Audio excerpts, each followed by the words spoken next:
1932 में नॉर्वे के स्वालबार्ड द्वीप समूह में समुद्र और बर्फ के बीच एक छोटी लकड़ी की झोपड़ी थी और उसके अंदर 21 साल की नॉर्वेजियन लड़की इंग्रिड हल्बरसिन बैठी थी। बाहर का तापमान करीब -30 डिग्री सेल्सियस तक गिर गया था।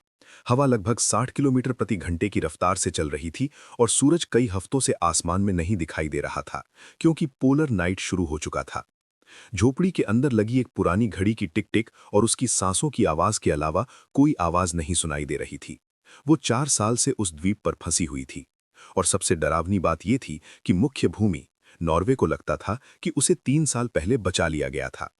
अपनी डायरी के आखिरी पन्ने पर उसने लिखा, अगर कोई ये पढ़ रहा है तो इसका मतलब या तो मैं बच गई हूं या फिर समुद्र ने मुझे ले लिया।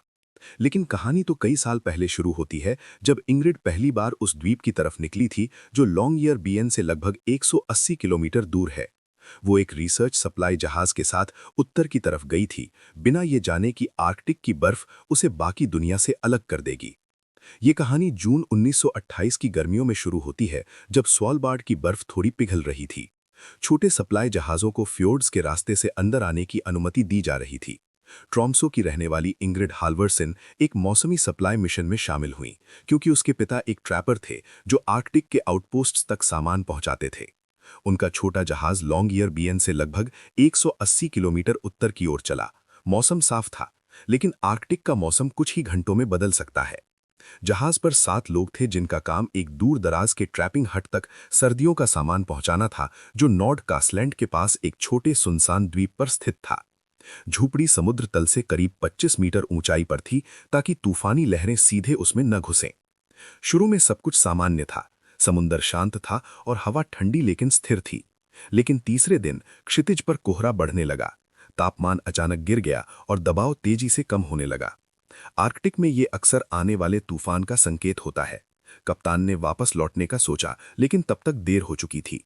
तूफान अचानक नहीं आया, बल्कि समुद्र की सतह धीरे धीरे बदलने लगी, जैसे पानी भारी हो गया हो। हवा की दिशा दक्षिण पश्चिम से उत्तर की तरफ बदल गई और कुछ ही घंटों में उसकी रफ्तार 20 किलोमीटर प्रति घंटे से बढ़कर करीब 70 किलोमीटर प्रति घंटे हो गई। आर्कटिक में दबाव में गिरावट अक्सर एक तेज चक्रवातीय सिस्टम का संकेत होती है और जहाज का कंपास बार बार गड़बड़ा रहा था क्योंकि इस अक्षांश पर चुंबकीय बदलाव ज्यादा होते हैं। दृश्यता तेजी से घटकर सिर्फ 50 मीटर रह गई और कप्तान ने जहाज के बहने से बचाने के लिए लंगर डालने की कोशिश की, लेकिन समुद्र तल असमान था, इसलिए चेन मजबूती से पकड़ नहीं पा रही थी। तभी एक बड़ी लहर जहाज को बर्फीली चट्टानों की तरफ धकेल लिया गया। जहाज का पिछला हिस्सा जोर से टकराया और इंजन बंद हो गया। क्रू ने आपातकालीन निकासी का फैसला किया क्योंकि जहाज में पानी भरने लगा था। इंग्रिड को पहले समूह के साथ एक फुलाए जाने वाले राफ्ट में भेजा गया ताकि वे करीब 2 किलोमीटर दूर एक नजदीकी द्वीप तक पहुंच सकें। लेकिन आर्कटिक की धाराएं सीधी नहीं चलतीं और कुछ ही मिनटों में राफ्ट उस दिशा से हटकर दूसरी तरफ खिंच गया।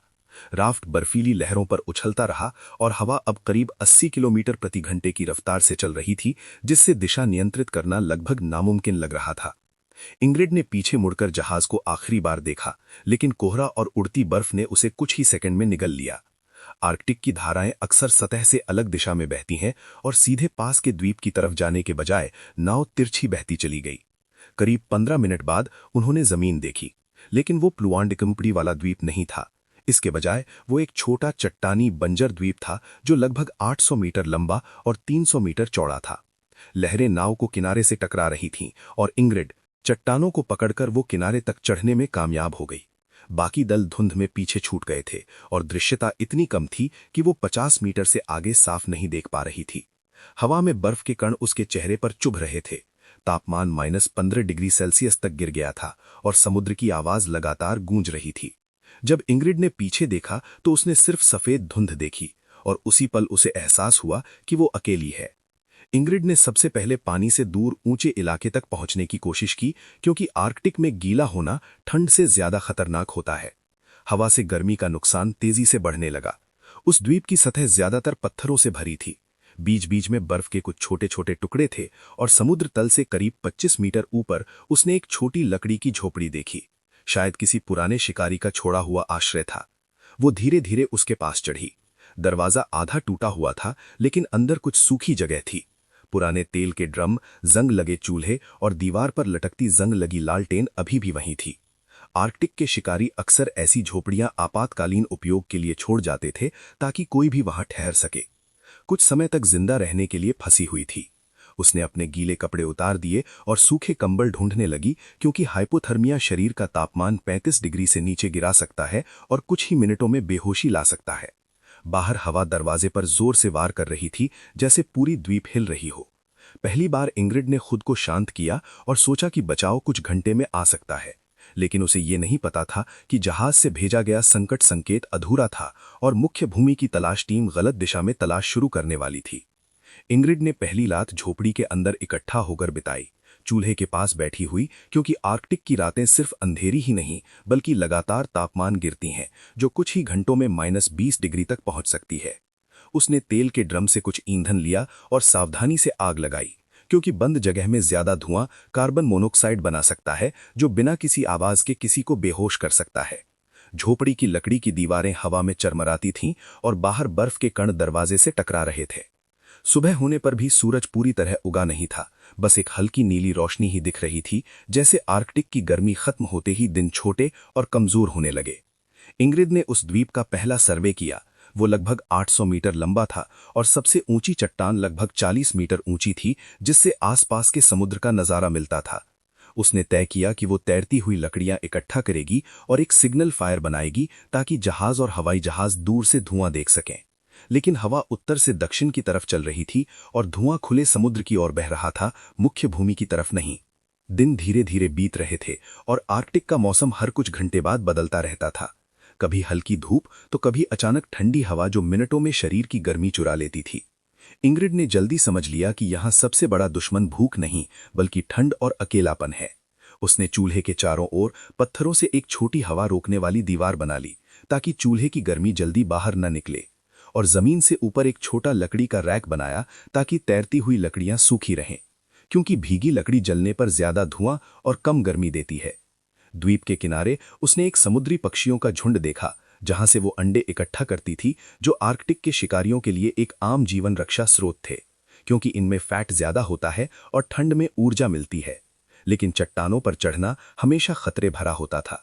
पतली बर्फ पर फिसलने का खतरा रहता था, जिससे वो समुद्र में गिर सकती थी, और पानी का तापमान लगभग 0 डिग्री होने की वजह से उसका शरीर कुछ ही मिनटों में ठप हो सकता था। एक शाम को उसने दूर क्षितिज पर जहाज जैसा साया देखा। कुछ सेकंड के लिए उसका दिल तेजी से धड़का, लेकिन धीरे धीरे कोहरा उसे निगल गया और उसकी पहली झूठी उम्मीद खत्म हो गई। कुछ हफ्तों बाद इंग्रिड को एहसास हुआ कि बचाव तुरंत नहीं आएगा, और बचना मतलब इंतजार नहीं बल्कि एक दिनचर्या बनाना था। आर्कटिक में ऊर्जा बचाना बहुत जरूरी होता है, इसलिए उसने अपना दिन 3 हिस्सों में बांट लिया। सुबह तैरती हुई लकड़ी ढूंढना, दोपहर को समुद्री पक्षियों के अंडे इकट्ठा करना और शाम को झोपड़ी की मरम्मत करना, ताकि ठंडी हवा अंदर ना आ सके। तापमान अब -25 डिग्री तक नीचे गिर चुका था और हवा की रफ्तार कभी-कभी 90 किलोमीटर प्रति घंटे तक पहुंच जाती थी, जिससे बाहर ज्यादा देर तक रहना मुश्किल हो जाता था। उसने झोपड़ी के पास पत्थरों से एक छोटी बर्फ की दीवार बना ली, क्योंकि बर्फ हवा से बचाने का काम करता है। पोलर नाइट धीरे धीरे करीब आ रही थी, ऐसा वक्त जब सूरज हफ्तों तक क्षितिज के ऊपर नहीं उठता और इंसान का समय का एहसास टूटने लगता है। उसने दीवार पर लकड़ी से निशान बनाकर दिन गिनना शुरू किया, 1, 2, 3। लेकिन कुछ महीनों बाद निशान इतने बढ़ गए कि गिन पाना मुश्किल हो गया। एक रात बाहर से भारी कदमों की आवाज आई और दरवाजे के पास ताजा पंजों के निशान दिखे। पोलर भालू द्वीप तक पहुंच गए थे। पोलर भालू के पंजों के निशान झोपड़ी के चारों तरफ साफ दिखाई दे रहे थे, और इंग्रिड को एहसास हुआ कि खतरा अब सिर्फ मौसम का नहीं रह गया था। इस छोटे से द्वीप पर ध्रुवीय भालू इंसानों से ज्यादा थे, और जब भूखे होते हैं तो लकड़ी की दीवारें तक तोड़ने की कोशिश कर सकते हैं। उसने तुरंत दरवाजे के अंदर भारी तेल के ड्रम और पत्थर रख दिए, ताकि अगर कोई भालू ढकेल भी दे तो दरवाजा ना खुले। आर्कटिक के भालू अक्सर गंध से आकर्षित होते हैं, इसलिए उसने खाने के कचड़े बाहर फेंकना बंद कर दिया और अंडे के छिलके दूर दूर समुद्र तट पर फेंकने लगी। पूरी रात भारी कदमों की आवाजें सुनाई देती रहीं। बाहर कोई आवाज आ रही थी, कभी दीवार खरोचने की धीमी आवाज, कभी सांस लेने की हल्की आवाज, और इस बंद झोपड़ी के अंदर बैठी वो हर आवाज कहीं ज्यादा डरावनी लग रही थी। उसने चूल्हे की आग धीमी कर दी, क्योंकि ज्यादा रोशनी से भालू और पास आ सकते हैं।